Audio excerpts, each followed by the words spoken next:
name is Mirabelle Watson. My husband and I have been married for 20 years, and we have 2 daughters, 19 and 17 years old. Our eldest, Sally, is in college, and our younger daughter, Julie, is in high school and aiming for the same college as her sister.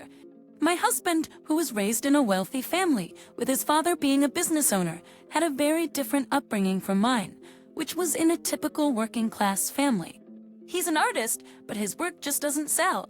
As a result, we're perpetually broke, and I'm pretty much supporting the family. But I've always thought that as long as the family is at peace, that's all that matters.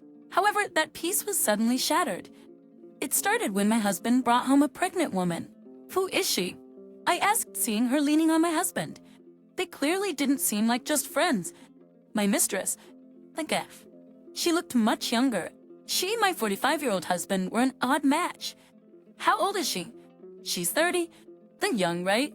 She's way prettier than you, and finally, it's like spring has come for me. But there's a 15-year age gap between you two. When there's love, age doesn't matter. But I wondered if that was really true. So, I want a divorce. Divorce? It was like a bolt from the blue. I had supported him all this time, and now he was suddenly declaring a divorce, even though it was because of me that we were able to make ends meet. Could an unsuccessful artist really remarry with a younger woman? Well, Eric is carrying my precious heir. Him. Yes. What's the use of a woman who can't produce an heir? What kind of legacy are you even talking about passing on? I wondered if he meant to pass on his unsuccessful art career. It's obvious. My father is the CEO of a company. That company needs an heir. And you couldn't give me a son.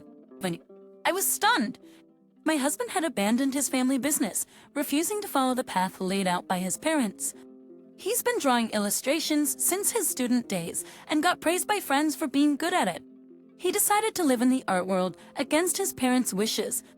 I married him to support his dream, but now he's talking about needing an heir. But you never cared about your parents' business.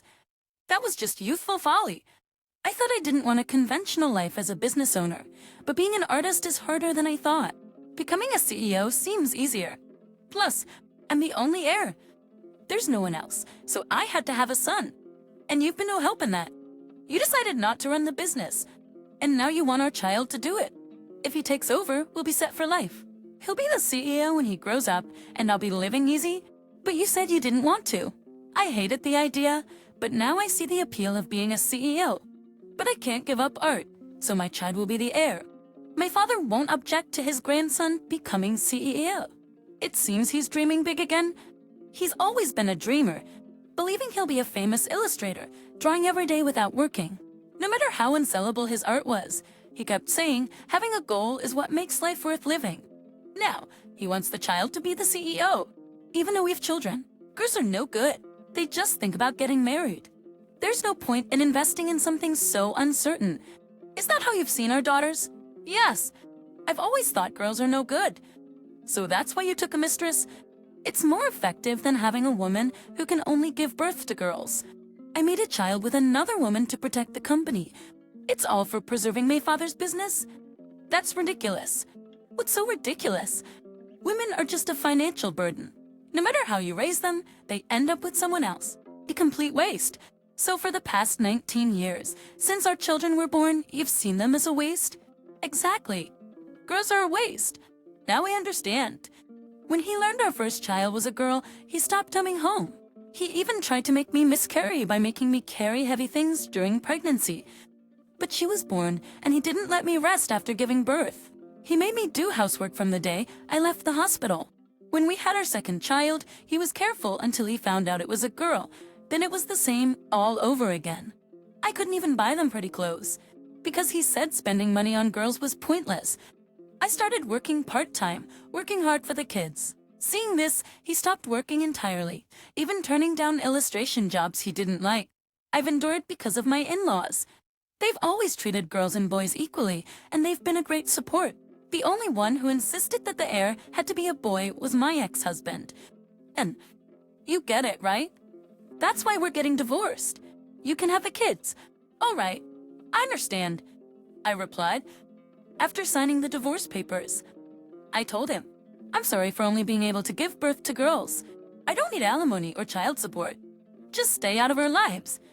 That works for me. Don't you bother me either, he said, clearly pleased, and left with his mistress, the cat Orca. 5 years later, at my father-in-law's 80th birthday party, all relatives gathered. Although I was divorced, my daughters were still his grandchildren. They had been invited, and so we went. There, we saw Ken with Erica and their 5-year-old son. When I saw Ken after a long time, he was dressed in a rather shabby manner, and his wife appeared equally impoverished. But their son was well cared for. "What are you doing here? You're not family," Ken snapped when he saw me. "Well, hello. I might not be family, but my daughters certainly are. They are your father's grandchildren. After all, suppose you're just tagging along. Otherwise, you wouldn't be stepping foot in this house." "Maybe so. There's talk about the successor today. Not that it concerns you." "Successor? Well, I have 2 relatives here too. Girls can't be successors. My son will be the next CEO. "We'll see about that," I said, dismissing his snide comment. As we sat down for dinner, toasts were made, and gifts were presented to my father-in-law. My daughters and I each had a present, while Ken only had a cheap tie to offer. After glancing at the tie Ken had given him, my father-in-law said, "Thank you," but then quickly set it aside, probably realizing it wasn't suitable for a CEO to wear. Then he began to speak about his successor. "I'm 80 today. I should have named a successor and retired earlier, but it's time now, especially since my grandchildren are grown. Dad, my son should be the successor. He's only 5, but in 20 years, he'll be a fine young man. And it has to be a boy. But I'm 80 now. I can't wait another 20 years. But the CEO has to be a man. Those girls won't do. Was will. I don't think that way. If they can work well, gender doesn't matter. Whoever can care for the employees and protect the company should be the CEO. It won't work. A woman can't survive in a man's world. Most of our clients are men. Having a woman in charge will only bring trouble. Ken was desperate, trying to change his father-in-law's mind about a female CEO. But I knew. My father-in-law had always believed that if a woman is capable, there's no problem. My daughters could very well become the CEOs. Contrary to that, my son is a boy. Just 20 more years? If you can't handle it. But Stokorzhny, I can take over until then. What are you talking about? You can't possibly manage. You've never been involved in the business. I could, if I wanted to. It's not a part-time job. Just then a young man entered the room. He was dressed in an expensive suit and looked like a bright, promising young man. He approached my father-in-law, bowed deeply, and handed over a gift. "Thank you for inviting me, sir. I apologize. Being late, I was worried the wine you like wouldn't arrive in time. But it just made it. It seemed the gift he handed over was the wine." My father-in-law smiled pleased and gestured for the young man to sit down. He sat next to my eldest daughter, Sally, and put his hand on her shoulder. "Sorry I'm late. It's okay." "Dad? I thought today was family only. This is John Hudson, a capable executive in our company. At 30, he's made an exceptional rise to the executive board. But he's not family, surely. You're not thinking of making him the CEO? That's outrageous. The CEO has always been from the family. We should wait for my son to grow up. I've told you I'm 80. I can't wait for your son to grow up. I'm opposed. If he's not family, who knows what he might do? Who will best ensure the company's prosperity? I've thought about it. You're not planning on making Sally's fiancé the CEO? Are you, if they're both willing? I think that's the best option, Sally." And Hudson exchanged smiles. Ken was furious. "What are you saying? That's out of the question. Why is it so unacceptable? Well, as a father, I can't just hand my precious daughter over to some unknown man. We know exactly who he is. He's one of our executives still. How can I be sure my daughter will be happy with him? I'm speaking as a parent. I'm opposed to this marriage." "Hey, Mirabelle, what do you think? I'm in favor. Hudson is an excellent man. He's efficient at work caring. And very kind. He would be perfect as both Sally's husband and the CEO. Ken says he's thinking of Sally. But he doesn't know Hudson. He hasn't even seen Sally in 5 years. That someone like you doesn't have the right to dictate Sally's marriage. Well, that's true. No, I'm her father. A father's opinion matters. What if Sally ends up unhappy? That would be terrible, Karen. Are you just making excuses? Not at all. I can agree to the marriage, but not to him becoming the CEO. That's odd. Marriage is fine, but not him being CEO. It sounds like you just want your own son to be CEO. No, that's not it. It's just about waiting until my son can take over. That's doubtful. After all, he's your son. He'll probably want to carve his own path. and waiting for an uncertain future when we have someone capable here doesn't make sense. It's too soon for such discussions. They're not even dating. Actually, Sally and I are in a relationship. What? I thought so. You knew, didn't you? You even had your hand on Sally's shoulder earlier. I wanted to use this gathering to ask the president for his blessing for our marriage. That's underhanded. Using this meeting about the CEO to announce your marriage is too sly.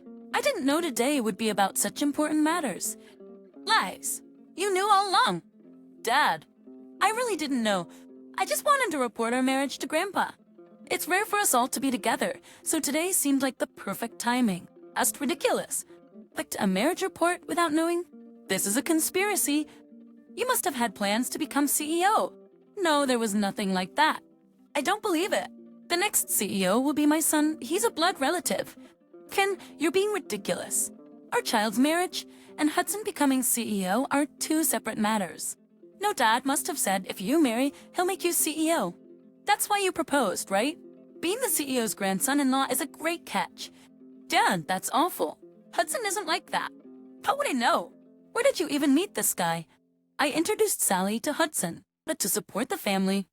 I worked part-time after having children. That part-time job was at your father's company. After the divorce, I became a full-time employee there. That's where I met Hudson, and I thought it would be wonderful if he married Sally. I see. When we divorced, you said you didn't need alimony or child support, but you were planning to marry Sally off to this guy. There's no way I could have known that. No, knowing you, you must have schemed all this. If that's not the case, then agree to my son becoming the CEO. If you do, I'll admit it wasn't your plot. If your son is really yours, then it might be okay. What? My son is definitely mine. Well, we'll see about that. What are you saying? I've kept quiet until now, but if you're going to interfere with Sally's marriage that much, I guess I have no choice. Saying this, I handed a document to my father-in-law. What's this? It's the DNA test results of Ken and his son. Well, why do you use something like that? After we divorced, I heard some unsavory rumors about Erica. Yes, about her having a history with many men. So, I decided to investigate. How did you manage that? It was simple. Erica would leave the child at daycare when meeting men. I got one of the daycare staff to obtain a sample. I believe it was his pacifier. We bought an identical one and swapped it. For Ken's sample, we used his semen. How did you get that? You're still quite active, it seems. I found out you were visiting brothels, so I asked one of the girls there. I paid her well. Thanks to that, we got a good sample. The test results showed a 99.9% chance they are not parent and child. You've been going to such places? You were fooling around with other men. I didn't spend money on my affairs. You're the one who paid for it. As a woman with other men is a bigger problem. Both of you are just alike. But I thought, as long as the child grows up well, it's fine. However, after hearing today's discussion, I realized you're using the child for your own selfish desires. So it's better to make things clear. If there's no blood relation, he can't be the successor, right? Then, the child can't be the heir? What a mess! Wouldn't it turn out like this? You said he was my son. Well, you promised to marry me if I had a boy, and I happened to be pregnant with a boy. Besides, you said once he became the heir, we'd be rich. But after marrying, I realized you're extremely poor. You gave me all sorts of gifts before marriage, completely deceiving me. I was the one who was deceived. Still, I endured thinking our son would eventually become CEO, since you said he was the only male child and guaranteed to become the CEO. No, this happens. It's your fault. It's not just my problem. If he can't be the successor, then everything I've done was for nothing. You're the one who had a child with another man. If it were my child, there wouldn't be a problem. Enough. Blood relations aren't everything, nor is being a woman a problem. Women can certainly become successors. But in our family, there's no male or female fit for the CEO's chair. However, we have a granddaughter in a relationship with a competent employee. If they want to marry, it seems the next CEO is decided. Where's the problem in that? Stop making such a disgraceful scene. I thought I finally had a son. If you hadn't run away from home against your parents' wishes, none of this would have happened. You misjudged your life choices and still act like a fool. I thought this would make me rich. The next day, Lynn contacted me. I never expected Sally's partner to become the CEO. I thought only men in our family, my son and I, would be successors. You were fixated on the idea that only a man could do it. Did you really not think things through when you divorced me? Huh. When we divorced, you said you didn't need alimony or child support. Of course not. You insisted it had to be a boy, treated me horribly when I was pregnant, belittled me for 19 years, and were harsh to the children. Do you think I would simply wish for your happiness without any thought? Knowing how much I hated you. So that means I wanted to make a fool out of you. Then why didn't you take alimony or demand child support? You should have, right? What use would it have been to claim anything from someone who clearly couldn't pay? I wanted to leave as the perfect wife, dropping you into a quagmire instead. I did want Sally to become the CEO, but she wasn't cut out for it. So you set her up with this Hudson guy? That's a terrible way to put it. He's truly competent. For the company to prosper, we needed his abilities. And if he's CEO material, then Sally supporting him seemed right. They'll make a great couple. But you know, even with the best plans, things don't always work out. I just introduced them. The rest was up to them. This all seems too convenient, doesn't it? It was fate.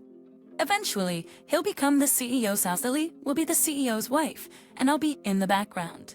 Damn it. I'm going to expose all this to Dad. Go ahead. Exposing it won't bother me. After all, management is about strategy. Your father is a businessman, right? He understands these things. How underhanded can you be? It's not underhanded, it's strategy. You lost because you had no plan and chased dreams. I prepared everything to the very end. The very end? I knew you'd interfere with Sally's relationship with Hudson. So, I kept the DNA test results ready. You had it prepared for yesterday's revelation. 5 years in advance? Obviously not that far ahead. I couldn't foresee 5 years into the future. But when I saw the results, I knew they'd be a useful card someday. So I kept them safe. I see. So your game ends when Sally marries Hudson and he becomes CEO. Trying to sabotage Sally's marriage. Those two won't break up. How can you be so sure? Hudson's a man, after all. I've checked everything about him. He's not a cheater like you, nor does he visit brothels. He's a clean, decent man. His only flaw might be that he's a workaholic. Such a man sounds boring. Better than someone like you who doesn't work and just plays around. But anyway, there's still the vice president's position. But finding a husband for Julie from within the company might be tough. Oh, I'm not done yet. What do you mean? You're assuming Julie will be easy to handle because she's a woman, but she has the makings of an executive. She doesn't need an exceptional partner. Are you planning not to let her marry? Someone supportive and helpful at home would be ideal. She'll find someone like that. But can such a marriage be happy? Because they won't make a living. They will.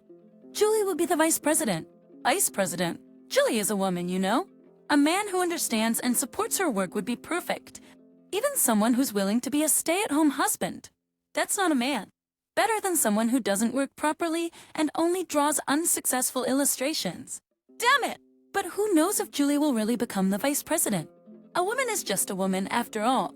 If she finds someone she loves, she'll want to get married. Think what you want, but Julie has me. Your children have a parent who doesn't understand management. You understand management.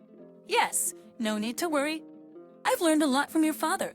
I'm not in the family business, but I understand the company better than you ever will. But my child will someday. Impossible. My final goal is to completely knock you out of the succession race. That was your real intention? Of course. A person who ridicules others and can't strategize doesn't deserve to be CEO. And I wanted to see you, who looked down on women, lose to one. That's why I continued working at your father's company even after our divorce, searching for a suitable successor. When I found one, I introduced him to Sally. Damn, you thought that far ahead. That's why you can't beat me. I said. Afterward, Ken divorced Erica? They both betrayed each other, apparently. Since the 5-year-old son wasn't Ken's, Erica took him and demanded child support this time. Then, now alone, tried to return home. But he was rejected by his family for leaving without any plan and not listening to them. They even scolded him, saying a man should stick to his decisions. Without a home or income, a Ken struggled to survive. He tried to find a woman to at least have a place to live, a good to gift. But, being neither handsome nor wealthy, found no one. He lived off his mistress's earnings and now didn't know how to live alone. His apartment turned into a garbage dump, and his application for welfare was denied. He thought of turning to Sally, now the CEO's wife, but she wouldn't help after he tried to interfere with her marriage. So, Bacon, unable to rely on anyone, lived a tough life as an unsuccessful illustrator. As for me, my eldest daughter married, and Hudson became CEO. My youngest daughter, Julie, joined my father-in-law's company after graduating from college. She's enjoying her work every day and will likely help lead the company alongside the CEO someday. I look forward to that day and keep working hard